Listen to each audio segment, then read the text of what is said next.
मरने से पहले एक व्यक्ति ने अपने बेटे को चांदी के सिक्कों से भरा एक थैला दिया और बोला, बेटा जब भी ये सिक्के खत्म होने लगे बस ये 4 शब्दों की विशेष प्रार्थना दोहरा देना, थैला फिर से भर जाएगा। पिता ने बेटे के कान में वो 4 शब्द कहे और सदा के लिए आंखें मूंद ली। वो वर्षों तक उन सिक्कों को खर्च करता रहा। जीवन की चकाचौंध और ऐशो आराम में वो इतना डूब गया कि उसे उन 4 शब्दों की याद ही नहीं रही। उसे लगा कि ये खजाना कभी खत्म नहीं होगा, परंतु धीरे धीरे थैला खाली होने लगा। अब बेटे को घबराहट हुई। उसने याद करने की बहुत कोशिश की, पर वो शब्द उसके दिमाग से फिसल चुके थे। वो पागलों की तरह लोगों से पूछने लगा। पहले पड़ोसी से पूछता है कि ऐसी कोई प्रार्थना तुम जानते हो क्या जिसमें 4 शब्द हो?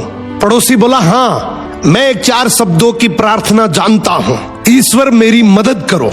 उसने वो शब्द कई बार दोहराए, लेकिन चांदी के सिक्के नहीं बढ़े तो वो बहुत दुखी हुआ। फिर एक धर्मगुरु से मिला। उसने बताया कि ईश्वर तुम महान हो, मगर इसके दोहराने से भी थैला नहीं भरा। फिर वो एक नेता से मिला।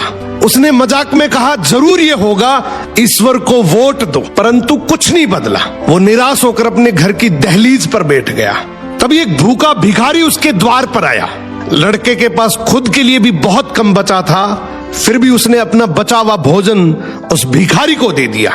भोजन करने के बाद भिखारी की आंखों में चमक आई। उसने तृप्त होकर बर्तन लौटाया और हाथ जोड़कर कहा, हे ईश्वर तुम्हारा धन्यवाद। लड़का चौंक उठा। उसने सोचा यही वो चिर परिचित शब्द थे।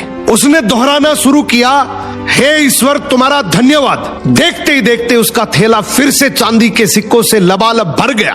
तब उसे समझ आया, जब उसने किसी की मदद की तभी वो प्रार्थना उसे याद आई।